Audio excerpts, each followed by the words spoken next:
بسم اللہ الرحمن الرحیم۔ ایک بچے نے حضرت یوسف کو بچایا۔ زلیخا نے حضرت یوسف علیہ السلام کو کمرے میں لا کر دروازے بند کر لیے اور پھر حضرت یوسف کے ساتھ برا کام کرنا چاہا، لیکن اسی وقت اللہ کی مدد آ پہنچی اور حضرت یوسف نے دروازے کی طرف دوڑ لگا دی۔ اللہ کے حکم سے دروازے کے تالے ٹوٹ گئے اور حضرت یوسف باہر کی طرف بھاگتے رہے۔ زلیخا نے حضرت یوسف کو روکنے کے لیے پیچھے سے ان کا کرتا پکڑ کر گھسیٹا تو حضرت یوسف کا کرتا پیچھے سے پھٹ گیا، لیکن حضرت یوسف رکے نہیں اور باہر کی طرف بھاگتے رہے۔ جب حضرت یوسف آخری دروازے کے پاس پہنچے اور اللہ کے حکم سے اس کا تالا ٹوٹا تو سامنے زلیخا کا شوہر عزیز مصر کھڑا تھا۔ زلیخا کا شوہر جو اس وقت کا بادشاہ تھا، تو جب اس نے یہ منظر دیکھا کہ زلیخا کے جسم پر بہت کم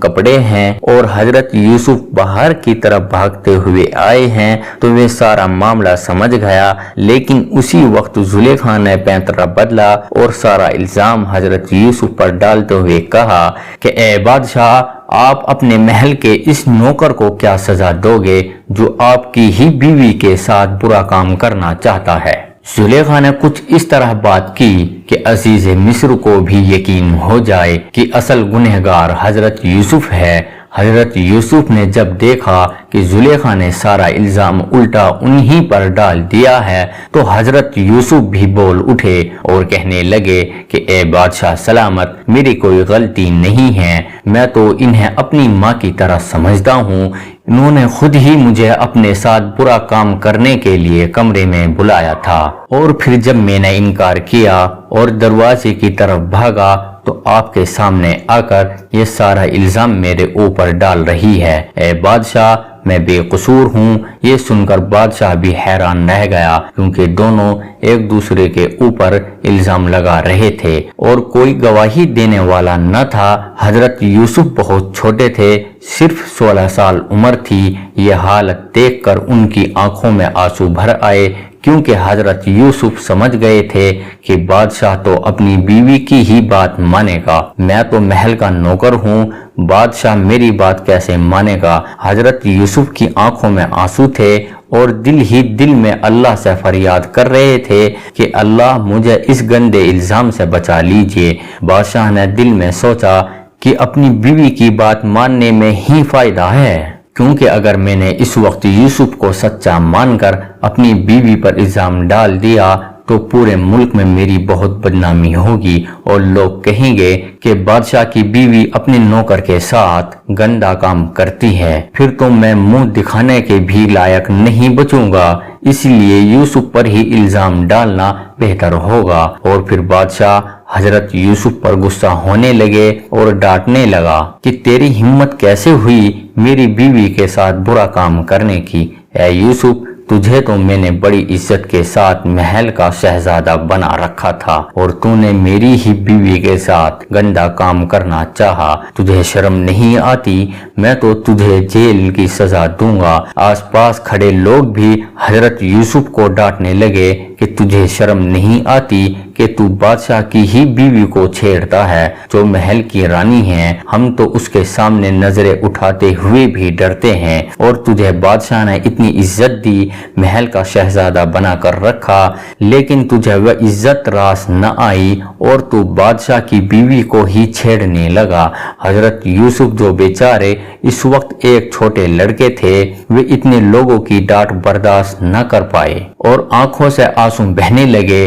حضرت یوسف بھی بیچارے اس وقت کیا بولتے، کیونکہ ان کو پتا تھا کہ اس وقت میں چاہے جتنی بھی صفائی دے دوں پھر بھی لوگ میری بات نہیں مانیں گے، بلکہ مجھ کو ہی اصلی گنہگار سمجھیں گے۔ اس لیے آنکھوں کے آنسو کے ساتھ حضرت یوسف دل ہی دل میں اللہ سے دعا کرنے لگے کہ اے میرے پروردگار، جیسے آپ نے کمرے کے اندر میری حفاظت فرمائی تھی اور دروازے کے تالے میرے لیے توڑ دیے تھے، تو اب تیرا یوسف تیری دربار میں فریاد کرتا ہے کہ اللہ میری مدد فرما، یہاں کوئی میری سننے والا نہیں ہے۔ حضرت یوسف کی مدد بھری فریاد نے آسمانوں میں تہلکہ مچا دیا اور اسی وقت اللہ کی مدد آ پہنچی۔ اس وقت بادشاہ کی بغل میں ایک عورت کھڑی تھی، اس کی گود میں ایک دودھ پیتا بچہ تھا جس کی پیدائش کو ابھی صرف 16 دن ہی گزرے تھے۔ جب حضرت یوسف نے اللہ سے فریاد کی تو اللہ نے اس 16 دن کے بچے کو بولنے کی طاقت دی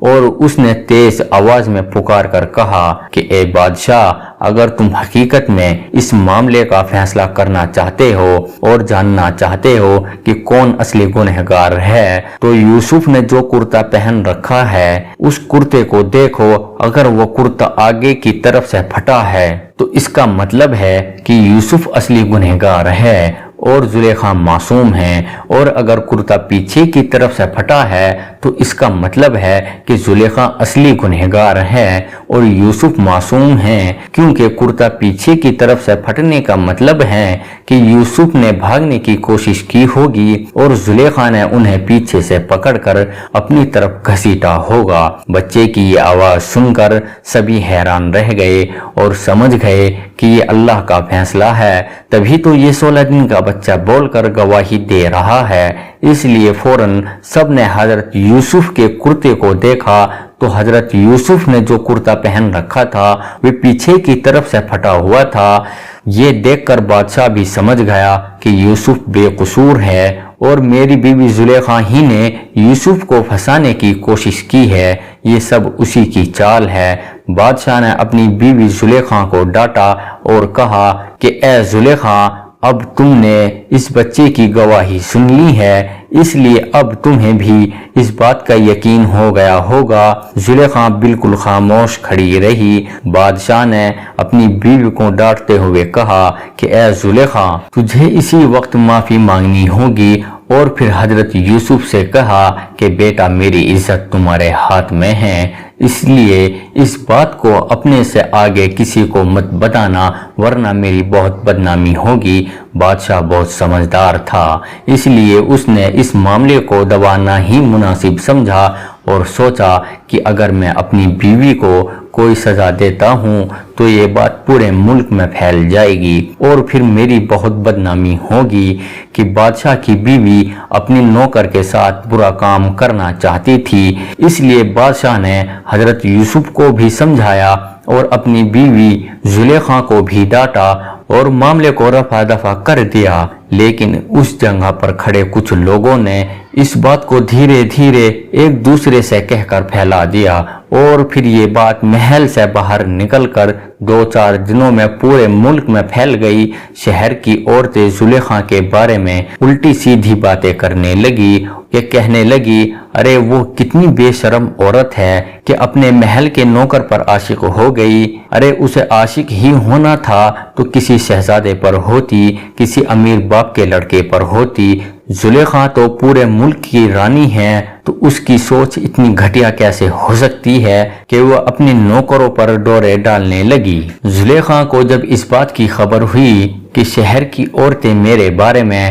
ایسی ایسی باتیں کر رہی ہیں تو وہ بہت شرمندہ ہوئی اور محل کے اندر ہی بیٹھ گئی، کسی کا سامنا نہ کرتی۔ لیکن کچھ دنوں بعد اسے خیال آیا اور پھر اس نے ایک چال چلی۔ زلیخا نے شہر کے بڑے بڑے مالداروں کی بیویوں کو کھانے کی دعوت دی اور اپنے محل بلوایا۔ جب ساری عورتیں محل آ گئی اور سبھی زلیخا سے پوچھنے لگی کہ اے زلیخا، تم تو اس قدر خوبصورت ہو، پھر بھی تم اپنے محل کے ایک نوکر پر کیسے عاشق ہو گئی؟ ارے ہم تو اپنے گھروں کے نوکروں سے سیدھے منہ بات بھی نہ کرتے، ان کے اوپر عاشق ہونا تو بہت دور کی بات ہے۔ اے زلیخا، تم تو محل کی رانی ہو، تمہیں عاشق ہی ہونا تھا تو کسی شہزادے پر ہوتی، لیکن تم نے تو بہت گرا ہوا کام کیا ہے۔ زلیخا نے ان میں سے کسی عورت کا بھی جواب نہ دیا اور کہا کہ آپ لوگ اپنے اپنے بستر پر بیٹھ جائے۔